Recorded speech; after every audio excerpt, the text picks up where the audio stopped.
Good morning, everyone, and welcome to the February double take.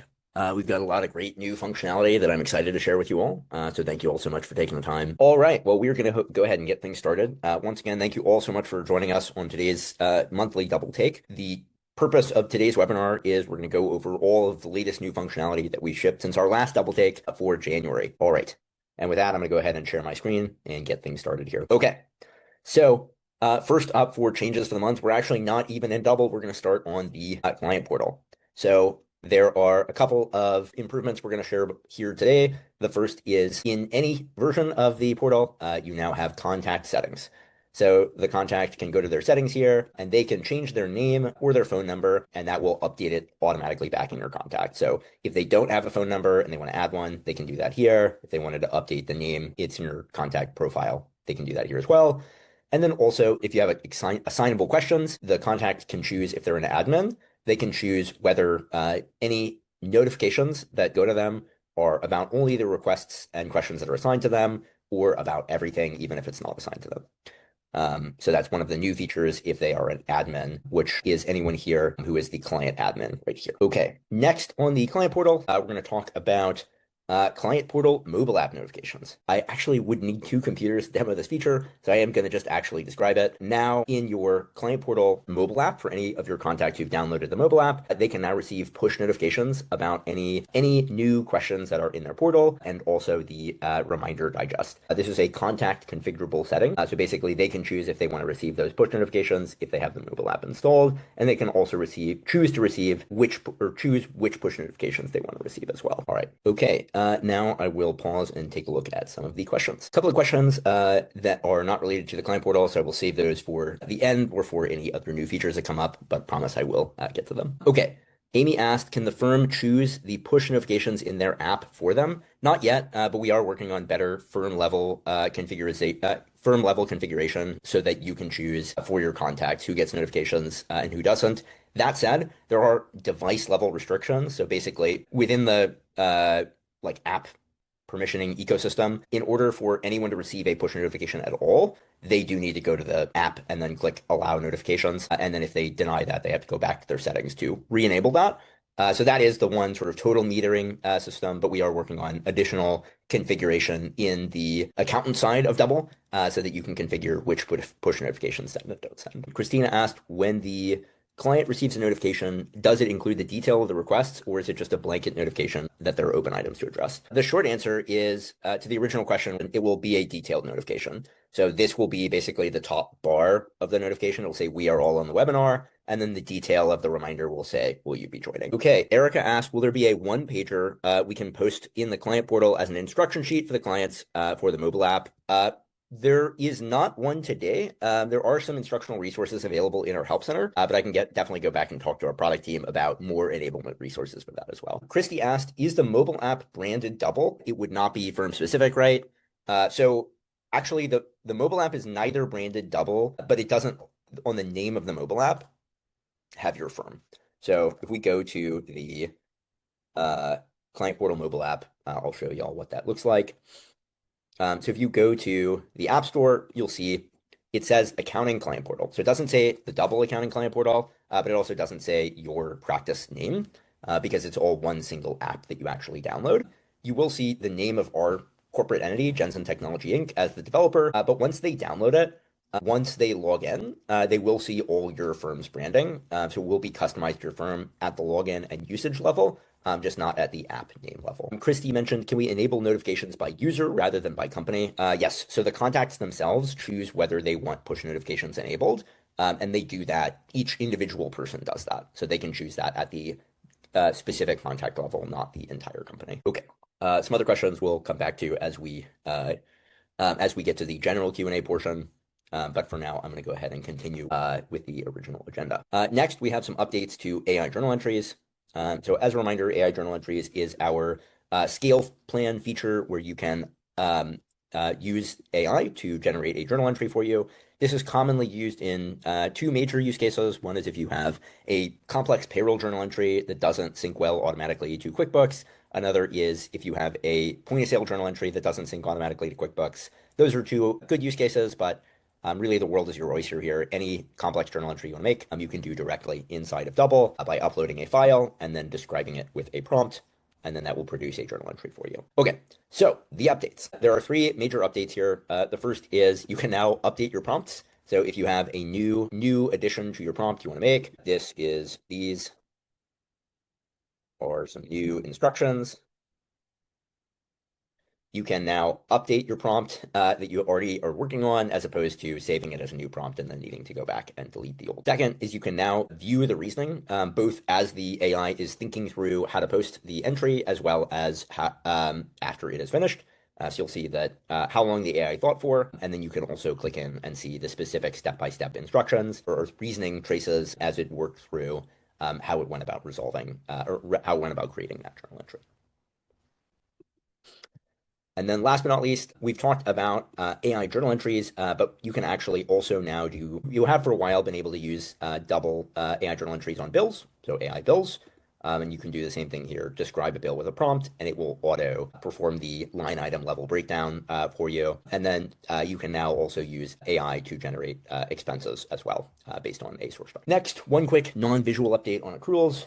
We made some big performance improvements for uploading many accruals. So if you have hundreds of accruals previously, there were some performance issues when you were getting started by uploading those from a CSV initially. But now that process should work smoothly and seamlessly in the background, and then it will send you a push notification when it's complete. Okay. Next update, small one but important one. Footnotes can now be rolled forward. So here, if you have a footnote, let's say it's something on the balance sheet that explains why that balance sheet balance is what it is, and you want to automatically roll it forward every single month, so you don't need to continuously recreate it each time. You can now enable roll forwards on footnotes. And so if you check this box, it says roll forward, then every new month when you start a new close, it'll take all of the footnotes that are scheduled to be rolled forward and apply them to the current period as well. Okay. Next, on to some workflow improvements. We're going to start with the templates. Okay. So over here in your templates, you now have a template preview. So if you apply a template here, you'll now see this preview changes button, and this will show you anything that is new or anything that is going to be updated by that template. So here, for example, we can see these two new tasks here, test and example recurring task, are going to be added based on the template that we're applying or set of templates that we're applying. And then we can see these are the other tasks that are currently in general today already. And then if we go down to something like transaction review, for example, we can see that these 5 tasks are being changed. So that's why they're highlighted here in orange. And the change that's actually being made is the close preparer, which in this case is me, is being assigned to those tasks, whereas previously they didn't have an assignee. So those are the two major things you can see in preview mode of templates. If you're applying a template to multiple clients at once, you can quickly toggle through each of them to make sure that the change that's going to be made is actually the one that you're expecting to make. So hopefully this will make templates that much more flexible, easy to use, powerful, and will prevent any errors from applying templates that you might not have been expecting. Okay, I did see there were some task-related template questions, so I'm going to take those now. Okay, Lisa asked, is there a way to create a task on the template level and push only that task to all work items instead of updating the entire work item across all clients? I'm not totally sure. I think work items is maybe referring to something in a different system. So just to speak to maybe one potential solution, and then Lisa, if this doesn't address the question, feel free to drop into our chat, and we'd be happy to have back and forth and solve your specific issue. But if you did want to create a task at the template level and then push that to all of your clients, you could do that by just creating a new template like this, Lisa as example. And then you can choose if you want that to be a closing task or a custom task. I'll make it a custom task here.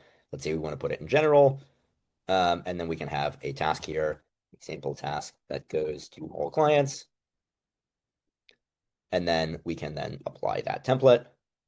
We can bulk select all our clients, or we could choose just which clients we wanted to enable. If we're confident we want to just go ahead and proceed with this, we can, again, apply the template without previewing. Alternatively, we could preview our changes, and it will take a second to generate what these are going to look like. But then here, again, we can see what that is going to look like across all of our clients. Okay, John asked, can you copy a task from one template to another? You can't currently. However, you can duplicate templates. So you could duplicate a template and then sort of make changes for whatever you want to adjust. We are working on definitely working on a better copy and paste. I know that's something that's long overdue in the product. Okay, so that's templates.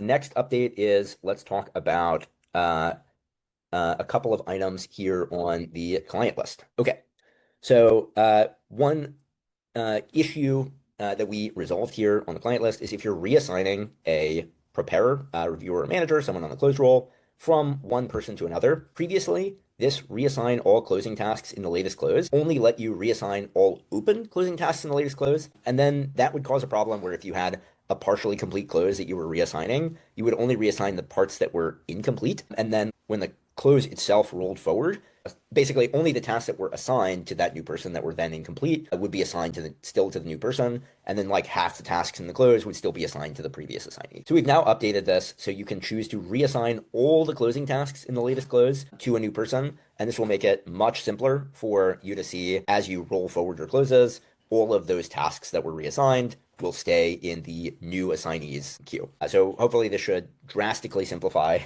some previous pain around close reassignment as people go out of office or have leave or just need to be moved from one client to another. All right, now one thing quickly on the task list, we added the ability to bulk edit tags on the task list. So now just improving what you're able to bulk modify at any given point in time. So in addition to assignee, you can now bulk update the tags here as well. Okay, an anonymous attendee asked a task view question. When you're replying to an email linked to a task, the reply is limited to the firm email. Is there a way to change this in the settings so I can reply using my own email? This reply is for internal communication only and doesn't need to come from the firm email. Great question. Okay, so right now on emails, basically only the email inbox that is on that thread initially can respond. So if you have something that's in the firm inbox, then when you reply, you'll reply from the firm inbox. Whereas if you have something that is in your personal inbox, then you reply from your personal email. We are working on more configuration flexibility there to do things like let other inboxes or other users reply. Right now, that's the way it works. So there's not a current solution today, but it is definitely something that we're aware of and we're working on improving. Okay, Daniel asked, is there any way to bulk create sign-offs for tasks? Best way that I would recommend is through your templates. So if you have, for example, let's say you wanted to have all your account recs have the preparer and reviewer sign off, you can basically set that up at the template level. And then when you apply the template, all of those sign-offs will be applied to the specific tasks that are inside that close. Okay, John asked, if you duplicate a template, can you assign it to another section? I'll maybe slightly address this. So whether you duplicate a template or not, you can move tasks to different sections. So here I only have general activated here, but if I had general and onboarding, for example, and I wanted to move test from general to onboarding, I could do it like that. So I'm not sure if that addresses the specific question you're looking for, John, but that is one of the things that you can. Okay, and then Emmeline asked, can you filter tasks inside of a client? The answer is not currently. So there's no way to like create views inside of a client, for example, but you can create on the task list. You can definitely create a view that is just all of your tasks for a client and then further filter that down. So just to sort of show what I mean by that. If we are here, we could deselect these. We could filter just for Democo, for example.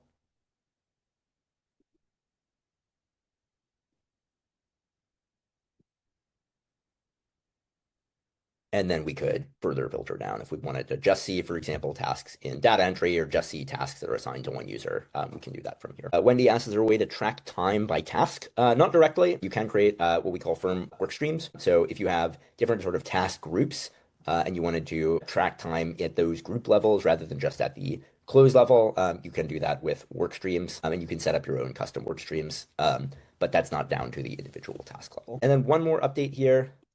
Is on the anywhere you're sort of quick creating a task. The main two places for this would be in your quick creation menu up here, as well as in if you're creating a task from an email. We added the ability to add tasks as priority or also add tags to those tasks as well. Right. And last set of updates to talk about here is in the task suite. So first and foremost, you can now see e-signature requests on the client list. So here, you can see any outstanding e-signature requests. You can also click into here to see those specific requests as well. and then continue clicking to see the specific details of the requests, including the PDF. In addition to that, e-signature requests can also now be archived. So you can archive a request here, and that will put it down here in your archive. All right. And last but not least, long-awaited improvement for many of the folks here who use the tax suite. You can now deactivate self-service, any close or tax return workflows. So if you have a client that, let's say, you do the close and the tax return for, and then all of a sudden they disengage from your bookkeeping services but still want to do your tax return, you could just uncheck this box here, or vice versa. Or if you create a client and you accidentally create them as a closed client, but they're really just a tax-only client, you can uncheck the close box, and then you will only see them on your tax returns. Okay. All right, well, that is it for the formal updates. Now I see I have some questions here in the chat, so gonna go through each of those now. First is there a way to save the payroll files to the custom task and have it saved by year, like the reconciliation reports auto-save to the year? Okay, great question. The answer is not yet. So just for a little bit of context for what is being asked here, if you attach a file, for example, to a task, how that task gets organized in your files. So we've got, for example, this file right here, room key idea 2, that's attached to the Stripe task. And then you can also have tasks attached to closing tasks. So for your account recs, this is essentially your work papers and backup. And then in your files, this is organized in a couple of different ways. So for your closing sections, it goes closing section, specific section, task name, and then year, and then you can see the specific file backup.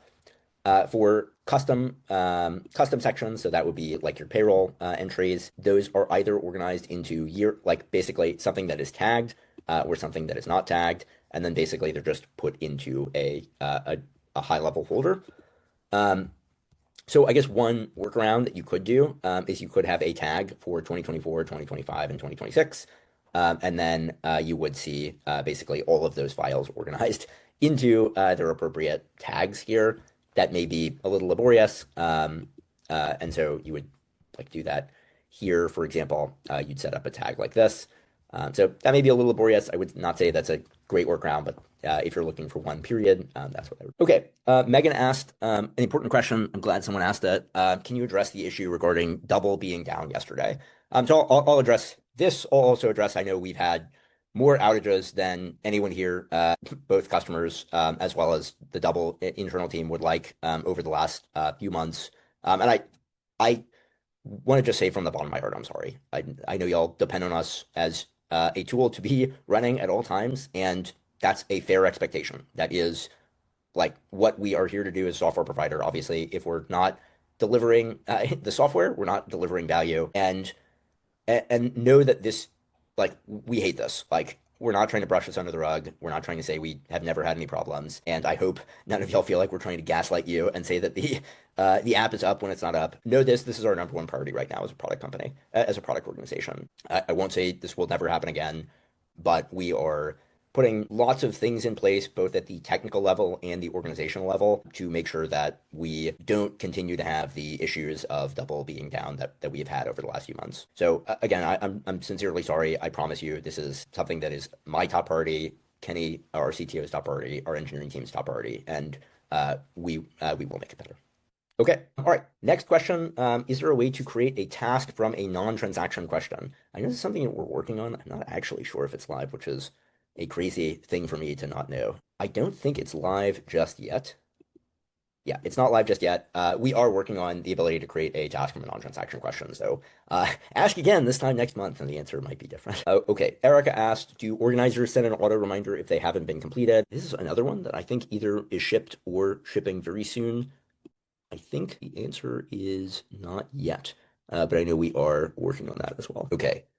Christy asked, is there a new email integration for Gmail since the name change? My Keeper integration no longer works for creating a task. So for those of you like who used our super old Gmail integration way back in the day that sort of sits on the sidebar of your Gmail, we sunsetted this about a year ago. So we stopped officially supporting it. And basically prioritized all of that energy and effort into making the in-product email integration work as robustly as possible. So basically, our recommendation here is to move to the in-product double inbox rather than the in Gmail sidebar. Okay, Wendy asked, is there a way to organize attachments on custom tasks by year in the client portal? They're all mixing together.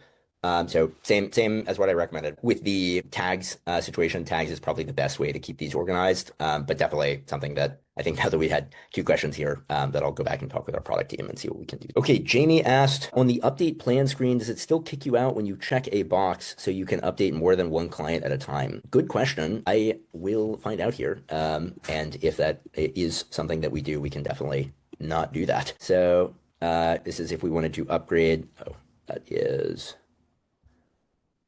Let's see if we want to upgrade from here to here.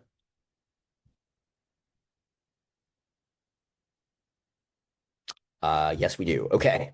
So we should definitely not do that. Jamie, thank you for bringing this to our attention. We will get this resolved. Okay. And an anonymous attendee asked, is it possible to email reports to people in the firm without having to add them as contacts in the client portal in double? Unfortunately, there's not currently a way to do this. What I will say is you can, if you want to sort of keep tabs on that as an admin, you can see the latest published financials, the date they were last published here for every client. And then if they wanted to click into that as well, they can also click into that here, and that will take them to the latest reports here in double. An anonymous attendee asks, is there any update on syncing folders with Google Drive? Not immediately. I'll say this is something that our team is sort of working on, experimenting with, trying to develop internally, but I don't have an update that we can share at this time. All right.